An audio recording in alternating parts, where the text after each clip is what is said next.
কথা সবাই বলেছেন, কিন্তু আমি না বললে আমার বিবেকের কাছে আমি স্বস্তি পাচ্ছি না। ব্যক্তি যাই হোক, ব্যক্তি যেই হোক, যেভাবে নজিরবিহীন ভাবে একটা পাথর দিয়ে যে মানুষকে হত্যা করা হয়েছে, মানুষের বিবেক কাঁদছে, চোখের পানি ফেলছে অনেকে। সারাদিন আজকে অনেকে বলেছে, কাল রাত থেকে বলছে ওই দৃশ্যটা এক সেকেন্ডের পরে আর চোখ দিতে পারছে না, ঘুমাতে পারে নাই অনেকে, তার ব্রেন নার্ভাসনেস এসে গেছে, বলছে যে এই দৃশ্য তো দেখে শেষ করা।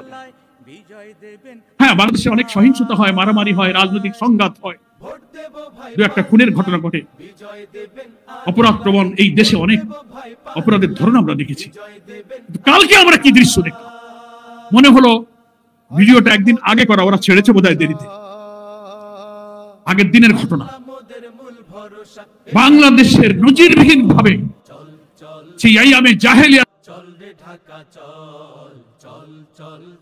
যুগের মতো বড় পাথর দিয়ে মানুষ হত্যা করা,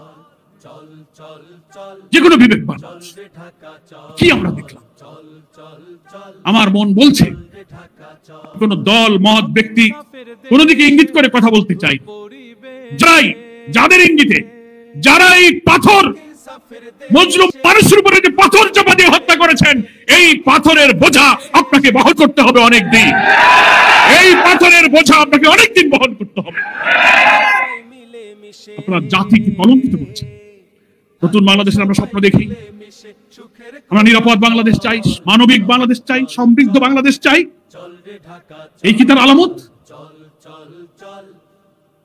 সব ঘটনাকে শুধু বিচ্ছিন্ন ঘটনা বলে এড়িয়ে যাওয়া, এটা রাজনীতির একটা অপকালচার, অপসংস্কৃতি শুরু হয়েছে। মহানগরের আমির সাহেব বলেছেন,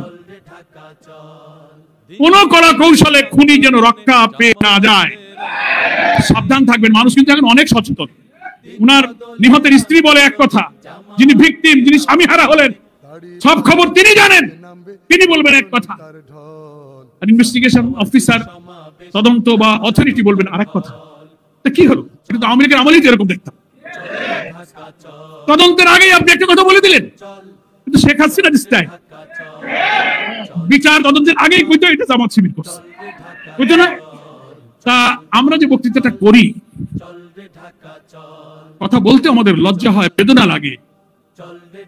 আপনারা সব কথার মধ্যে রাজনীতি আনেন, সবাইকে খালি ফ্যাসিবাদ বলেন, সব জায়গায় ফ্যাসিবাদের প্রেতাত্মা ঘাপটে বেড়ে আছে, কথা খালি বলেন। এসব দেখলে কি বলবো আপনি? যে কালো যুগ আমরা পার করেছি একসঙ্গে রক্ত দিয়ে, তাদের চরিত্রের সাথে যদি আপনার চরিত্র মিলে যায়, তাহলে আমরা কি বলবো? আপনি স্বভাব বদলান। কোন প্রশাসন, কোন পরাশক্তি, কোন পুলিশ, কোন র্যাব, কোন মিলিটারি আওয়ামী ফ্যাসিবাদ কিন্তু রক্ষা করতে পারে নাই। যদি আপনি জনগণের বিপক্ষে চলে যান, মৃত্যুর পর মৃত্যু, বিভীষিকার পর বিভীষিকা, যা আপনি ঘটিয়েছিলেন, যিনি ঘটিয়েছেন আর যারাই পাহারা দিচ্ছেন, এত বড় বর্বরতা, নিষ্ঠুরতা, পৈশাচিক উন্মত্ততা, এত বড় ঘৃণ্য কাজ, লোমহর্ষক কাজ বাংলাদেশের ইতিহাসে কিন্তু নজিরবিহীন হয়েছে। সব মহলে আজকে আলোচনা হচ্ছে। আমি জামাত ইসলামীর পক্ষ থেকে তীব্র নিন্দা জানাই। আমাদের সম্মানিত আমির জামাত চীন সফরে আছেন, সেখান থেকে গভীর রাতে তিনি কথা বলতে পারছিলেন যে আপনারা কি করছেন, কি হলো, এই নিষ্ঠুরতা দেশে হচ্ছে। আমি প্রশাসনকে বলবো, এমন কোন ভূমিকা পালন করবেন না যেন খুনিরা রক্ষা পেয়ে যায়। যেই হোক, দল মত আমাদের কাছে প্রশ্ন নয়, সে মানুষ, সে আশরাফুল মাখলুকা। কোন শত্রু তো মানুষ এই দৃশ্য দেখতে পারে না। এটা খুনিদের গ্রেফতার করা হোক, বিচার করা হোক। আমরা এই জনসভা সফল করার চেষ্টা করতে চাই। আমরা মেসেজ দিতে চাই সরকারকে, অন্তর্বর্তীকালীন সরকারকে, রাজনৈতিক দলকে, দেশের 18 কোটি মানুষকে বলতে চাই যে আমরা জামাত ইসলামী আল্লাহ তাআলার নাজিল করা কোরআন এবং সুন্নাহর ভিত্তিতে একটি কল্যাণ রাষ্ট্রের যে ধারণা এই জনগণকে দিয়েছি, যে রাষ্ট্র প্রতিষ্ঠিত হলে মানুষের জান মাল সম্পদ নিরাপদ থাকবে, ক্ষুধা দারিদ্র অন্নহীন বস্ত্রহীন নিরন্ন মানুষের কান্না থাকবে না, বেকারত্ব থাকবে না, লুটপাট থাকবে না। তোমরা একবার সব দলকে তোমরা দেখেছো, একটা দল, একটা আদর্শ, মানুষের সব মতবাদ পরীক্ষা হয়ে গেছে, সব দল পরীক্ষা হয়ে গেছে, কিন্তু কোরআন সুন্নাহর ভিত্তিতে কল্যাণ রাষ্ট্র হলে আর মানুষগুলো যদি সৎ হয়, চরিত্রবান হয়, তাহলে সেই দেশটা কেমন হয় এটাই শুধু দেখতে বাকি আছে। সেটার জন্য আমি দেশবাসীকে আহ্বান জানাবো, নিষ্ঠুরতা, এই বর্বরতার হাত থেকে বাঁচিয়ে একটি মানবিক বাংলাদেশের জন্য, নতুন বাংলাদেশের যে ডাক দিয়েছেন আমাদের সম্মানিত আমিরে জামাত, সেই জাতীয় ঐক্যটাকে সাড়া দিয়ে আপনারা কোন জায়গায় আপনাদের ভোট দেন, সেই জায়গাটা হচ্ছে দাঁড়িপাল্লা। এই দাঁড়িপাল্লা হচ্ছে ইনসাফের প্রতীক, এটা হচ্ছে ন্যায় বিচারের প্রতীক। ইনশাআল্লাহ আমিরে জামাত বলেছেন, আল্লাহর রহমতে বাংলাদেশের জনগণ যদি রাষ্ট্র পরিচালনার দায়িত্ব আমাদেরকে দেন, আমরা শাসক হব না, আমরা সেবক হব। প্রিয় নবী মুহাম্মদ মুস্তাফা সাল্লাল্লাহু আলাইহি ওয়াসাল্লাম, তার প্রিয় খোলাফায়ে রাশিদিন, পরবর্তী যুগের ন্যায়পরায়ণ শাসকদের আদলে আমরা বাংলাদেশে একটি নতুন বাংলাদেশের নমুনা, যে বাংলাদেশ হবে একটি কল্যাণ রাষ্ট্র, ইসলামের beauty of Islam, welfare of Islam দিয়ে ধর্ম বর্ণ নির্বিশেষে সকলের নিরাপদ বাংলাদেশ নির্মাণ করে আমরা সেই জাতীয় ঐক্যের ওয়াদাকে রক্ষা করতে চাই। আগামী 19 জুলাই জাতির কাছে সেই মেসেজ দিতে হবে যে না, জামাত ইসলামী জাতির দায়িত্ব নিতে পারবে, তাদের সে শক্তি আছে, সেই আস্থা আমাদের আছে। We are ready to take the responsibility of the nation. আমরা জাতির দায়িত্ব গ্রহণ করতে প্রস্তুত। এখন এই জাতীয় মহাসমাবেশ কেন গুরুত্বপূর্ণ, কি কারণে এটাকে বড় করতে হবে, কি কারণে সফল করতে হবে, এইটার ফজিলত কি আর বয়ান করার দরকার আছে? এই বক্তৃতা তো এতক্ষণ হলো, আমরা সারা দুনিয়াকে দেখবো, বিশ্ব মিডিয়া দেখবে, বাংলাদেশের 18 কোটি মানুষের ঘরে 19 জুলাইয়ের এই জাতীয় মহাসমাবেশ একটি জাগরণ, একটি আলোড়ন তৈরি করবে ইনশাআল্লাহ।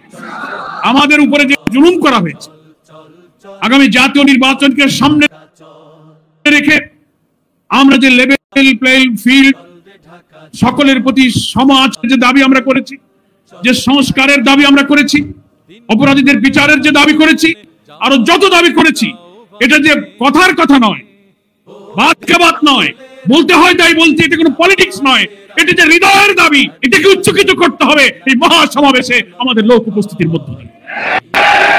এটা একটা বিরাট দায় আমাদের। একটা অপশক্তি শুধু বাংলাদেশে নয়, বাইরের পরাশক্তি অপশক্তি চাচ্ছে 24-এর অভ্যুত্থানের পর জামাত ইসলামকে আল্লাহ তাআলা যে মর্যাদার স্থানে উঁচুতে নিয়ে গিয়েছেন, সেই জায়গায় যাবার পথে তারা কিন্তু নতুন করে বাধা দেবার নানান ষড়যন্ত্র শুরু করেছে। একটি চক্র, ফ্যাসিবাদী চক্র আমাদের নিষিদ্ধ করেছিল, শিবির নিষিদ্ধ, জামাত নিষিদ্ধ, অফিস বন্ধ, নেতৃবৃন্দের ফাঁসি ছিল একটা প্রতীক, তাও নষ্ট করেছিল। মহান আল্লাহ তাদেরকে নিষিদ্ধ করে দিয়ে ইসলামী আন্দোলনকে মর্যাদার আকাশে সমুন্নত করেছে। এখন আল্লাহর এই শুকরিয়া, আল্লাহর এই কৃতজ্ঞতা প্রকাশে পরীক্ষা সামনে হাজির করেছেন। আমি যে তোমাদের নিয়ামত দিলাম, তুমি সেই নিয়ামতের কি পরিমাণ কৃতজ্ঞতা দেখাতে পারো, এটাই তার প্রমাণ। লাইন শাকারতুম লাযিদান্নাকুম, আমার নিয়ামতের শুকর যত করবে, তোমাদের নিয়ামতকে আমি তত বাড়িয়ে দেব। এই নিয়ামত তোমরা বাড়িয়ে নিতে চাই না? ঘর থেকে বেরোতে পারতে না, ড্রয়িং রুমে বসতে পারতে না, লেখাপড়া করতে পারতে না, কাটিয়েছো, নেতাদের মৃত্যুর আর ফাঁসির খবর শুনেছো। আমি সেই কালো যুগ পার করে একটি নতুন যুগের উত্থান আমি ঘটিয়ে দিয়েছি। আমরা সেই রবের কাছে প্রমাণ দিতে চাই যে হ্যাঁ আল্লাহ, তোমার এই কুদরত, তোমার নিয়ামতের প্রতি আমরা সিজদায় পড়েছি। আমাদের জান প্রাণ দিয়ে 19 জুলাই প্রমাণ করবো আমরা তোমার গোলাম, তোমার দায়িত্ব পালনে আমরা এক মুহূর্ত নিষ্ক্রিয় থাকবো না। এই কৃতজ্ঞতার জন্য সবাই রাজি আছেন? আমি প্রায় বলি, ঢাকা মহানগরীর দক্ষিণের প্রোগ্রামে আসলে, মাইকে বলবো না, কি বললো,